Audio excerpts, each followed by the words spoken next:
Here's my 64 square foot patio in all of its crowded glory. I hope to transition this to a space not just for gardening, but also a place to relax.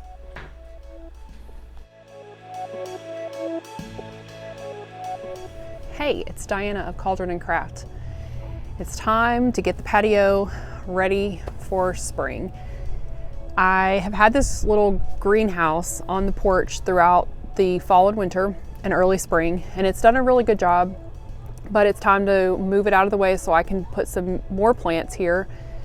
And my overall goal for the patio is to get it to where we can actually sit out here and enjoy it with the table and chairs, but also have lots of space for plants. And this is probably going to be a two-parter because it's going to be a lot of work to get this patio back up to where it needs to be, where we can actually use it. But I'm going to go ahead and get started. I got this little greenhouse from Amazon, and what I liked about it is obviously that it holds a lot of space. It's about 7 feet by 3 feet, and I was able to keep a lot of things throughout the winter in here. The aloe did okay. Some of the tips did get a little bit waterlogged, which is probably my fault for actually watering it in the winter when I shouldn't have. A lot of the other things that I tried to keep in here, like rosemary and my pepper plants, didn't actually do that well, and obviously they're not in here anymore. They did not make it the way I wanted them to. The oregano actually is still fine, but the rosemary is gone, and those actually didn't get too cold. They got too hot. So one of the things that's hard about these little greenhouses is that it's hard to keep warm enough in the winter, but it's really hard also to not let it get too hot when it's really hot outside, when the temperature gets warmer. For example, right now the temperature is in the 60s and it's unzipped, and that will allow some of the heat to escape. But the rosemary actually died when it got warm like this and the sun was beating down on it, and it wasn't vented, and so it actually dried out. I used this thick R2 insulation on the bottom so that the cold air couldn't seep up through the bottom. It's not pretty, but it did a good job. And then I used a garage door insulation around the inside, and between the insulation and the blankets that I would put over the top, it would stay consistently 20 degrees warmer inside the greenhouse than outside. So it did a decent job, and it's been really good for starting my seedlings. So for example, my tomato seedlings, pepper seedlings have been doing really well out here, and they don't have to be acclimated, and I forgot the real word, but I'll be able to plant them directly into their beds and not have to let them get used to the sun and the wind, because they've been out here and had the door open so they can get wind as well.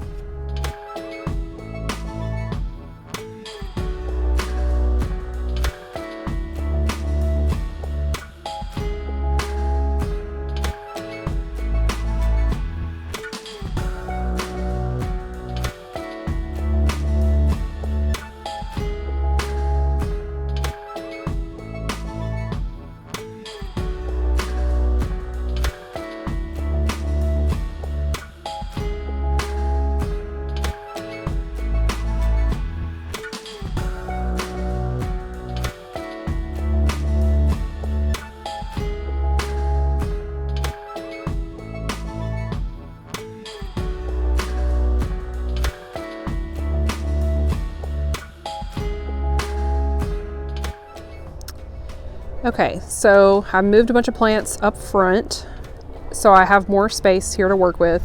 So now I'm gonna move this stuff out. My only conundrum is that it's gonna be in the 40s the next few nights.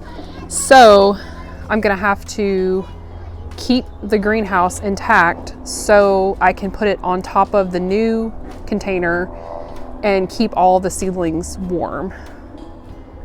So I have to figure out where to put a 7x3 greenhouse while I set up the new bed. That's my problem. Something I want to point out is that the greenhouse is in the southern facing side of the deck.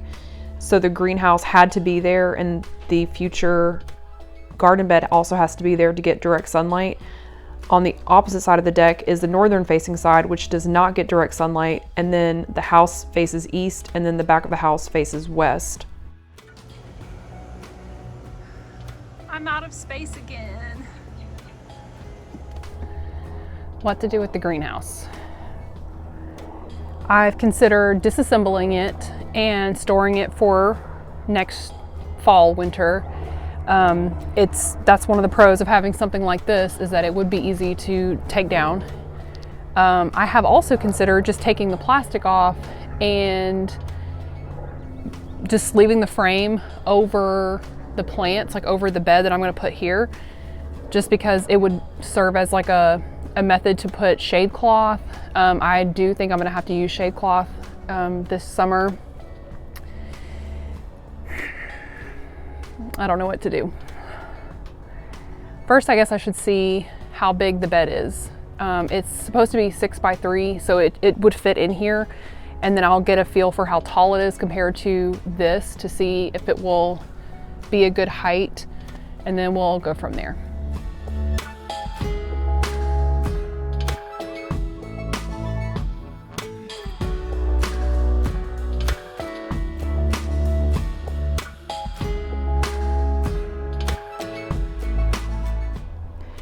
It's a perfect fit.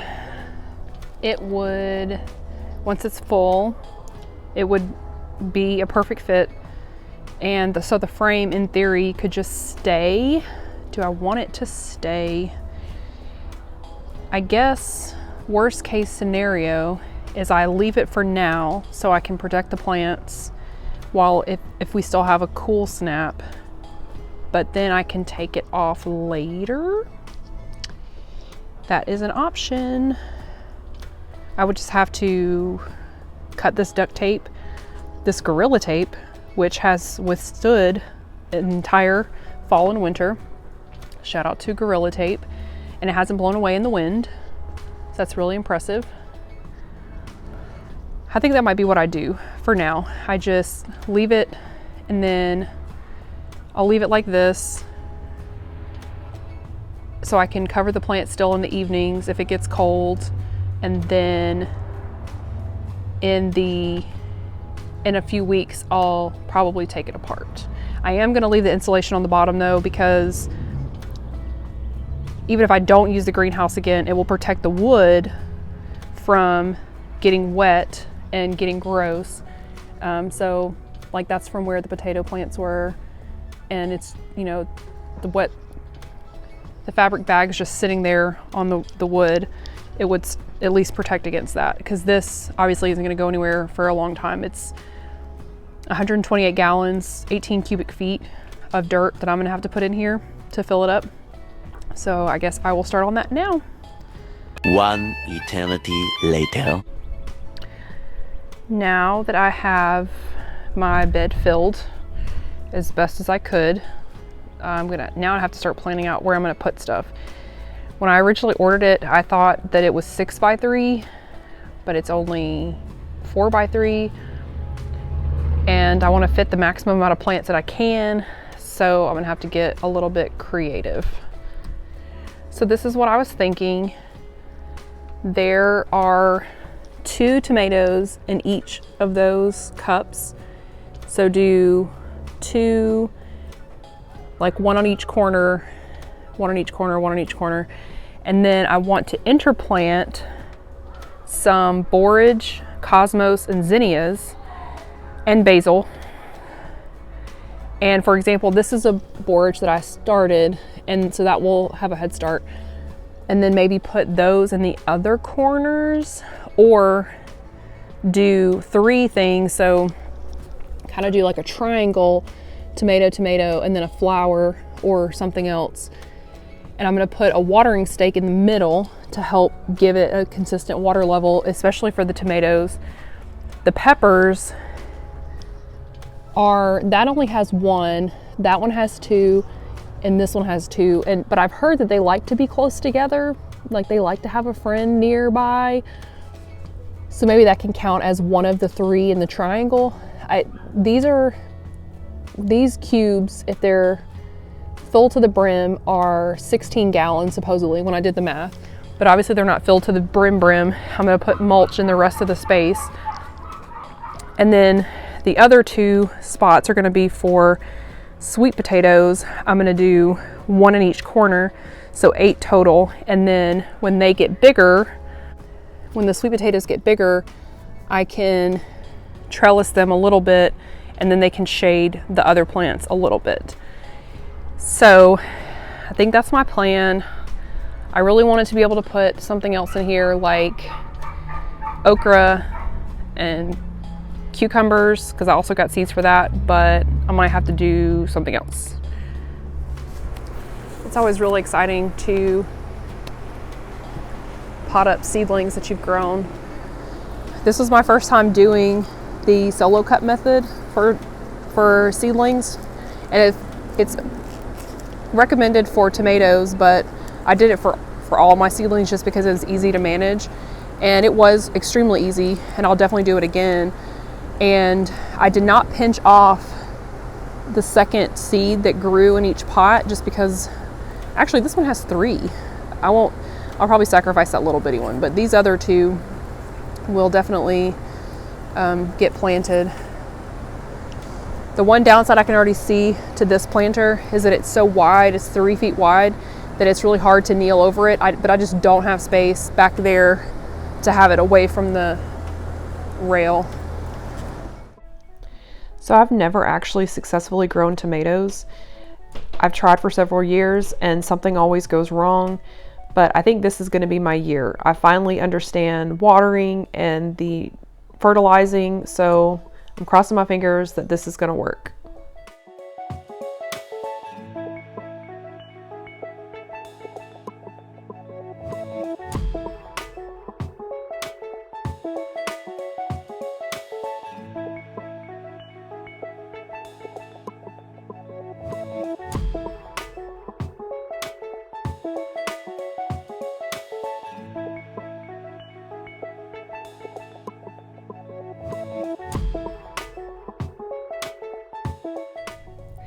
Okay, when I went to get my other seeds, I remembered that I also wanted to do yarrow.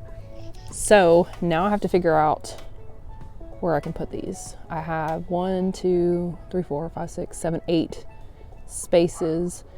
I already have a borage plant started, so I guess I could do one more borage. I don't know. Okay, we'll figure this out. I really wanted this rectangular fabric grow container. I've had such success with the round fabric bags, so I really wanted to try rectangles where there's more space. So if I had done individual circle containers side by side, there would have been that gap in between each bag that circles just can't fill space efficiently.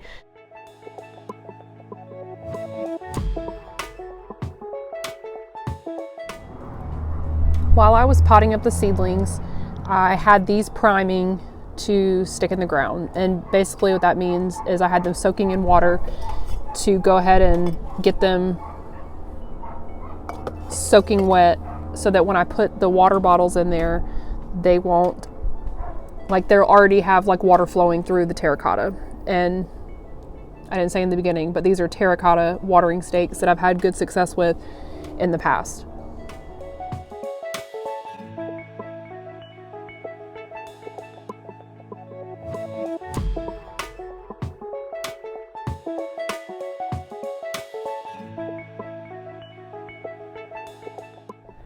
Now I just hope I can find enough old liquor bottles to fill up with water.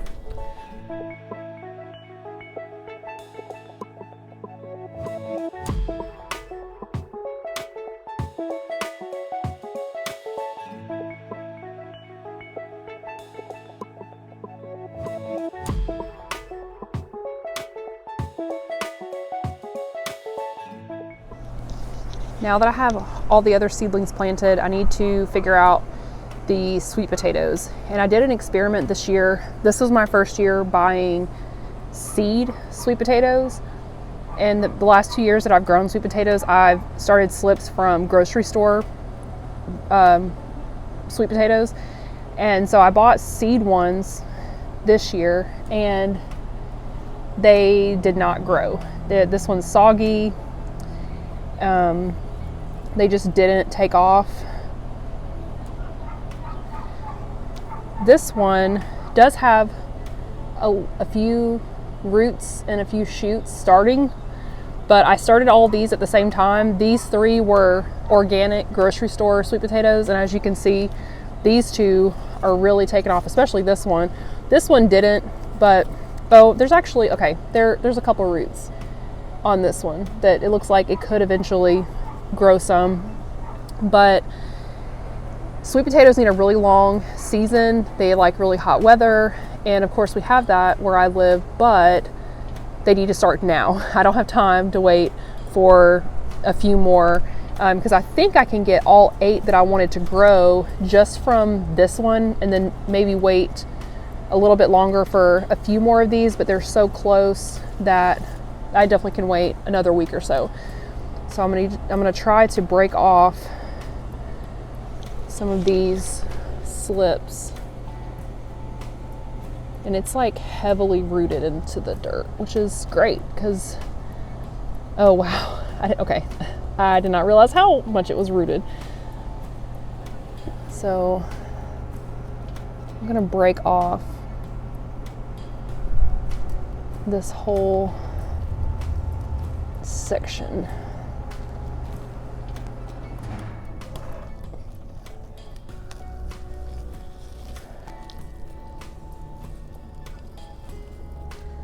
So those broke, but I'm pretty sure they would still grow even without roots, but I would prefer to keep some roots intact to get them a head start. So that's 1.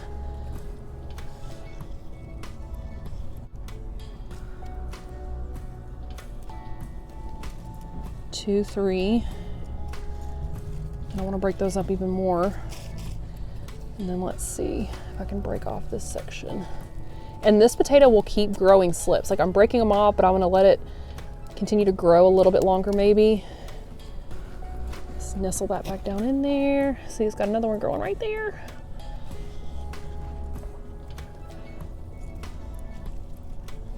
And I'm upside down, I realize.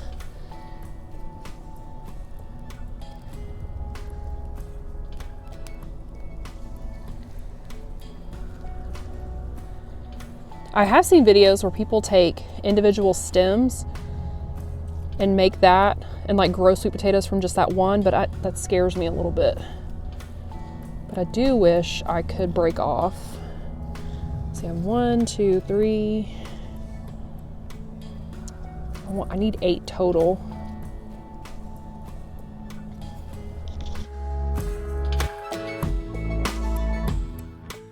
Okay, this one can come in half, I think.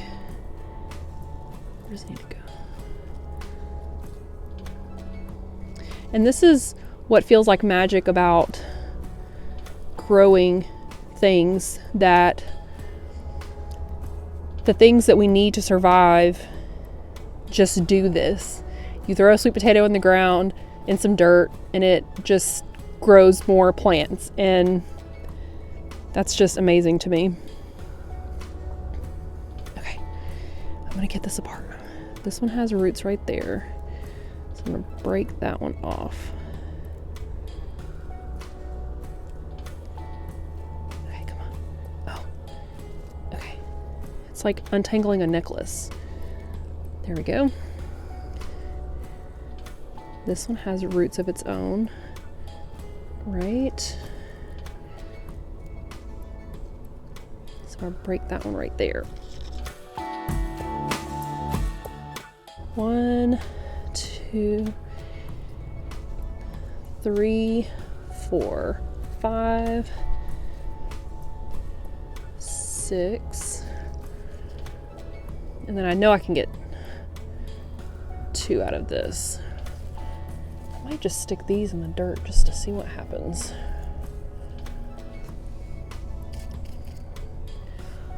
And I'm gonna tear this one.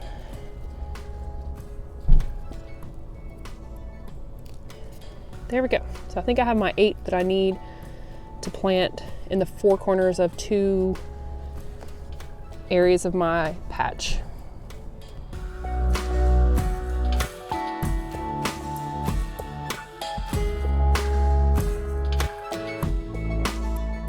Where I went wrong with sweet potatoes in the last 2 years is that I was only doing 1 plant per pot, maybe 2.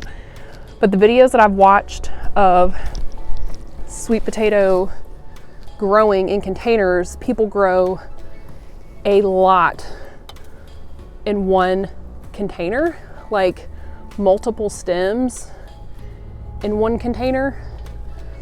And so that's what got me interested to try 4 in one square. So it's 1.5 by 1.5 length width, and I feel like it's plenty of room for 4 plants to vine over, and then also I'm going to trellis up as they grow.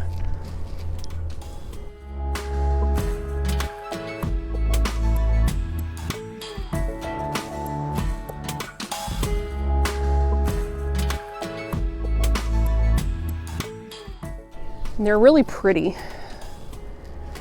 I mean, obviously all plants are pretty, but the sweet potato, people grow sweet potato vines for ornamentals.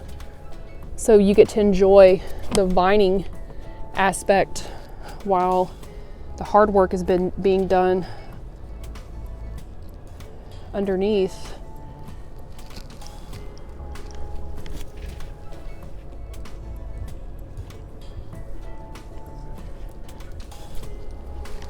There we go.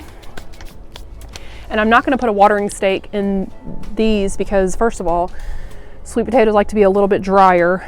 They are native to the desert, and they also need clear area to grow the rhizome. If you put something hard into it, then it will form to the shape of it. So we would have a funky looking sweet potato if these do fill up this space and then bump up against the watering stake. So I'm not going to put a stake in those.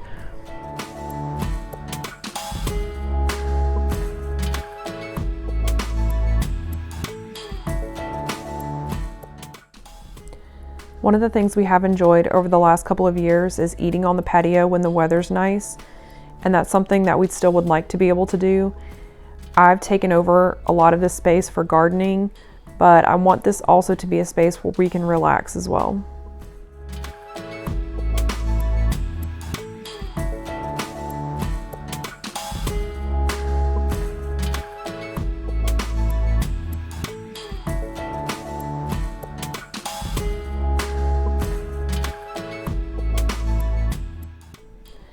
A lot of priority is put on the southern facing side of the patio for most of the plants, but the aloe really do enjoy the north facing side.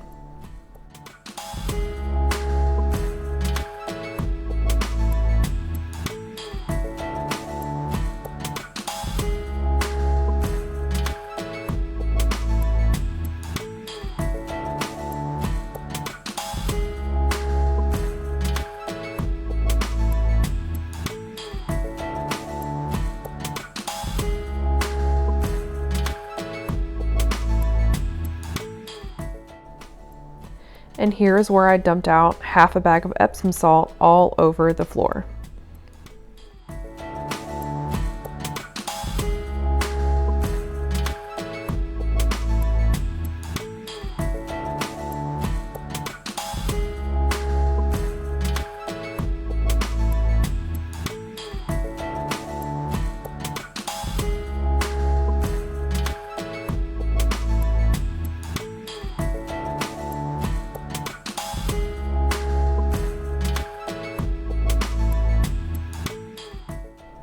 I did get a bit more cleaned up, like I threw some more trash away, moved some things under the deck, but for the most part, this is where I left off, and I'll pick it back up here for part 2.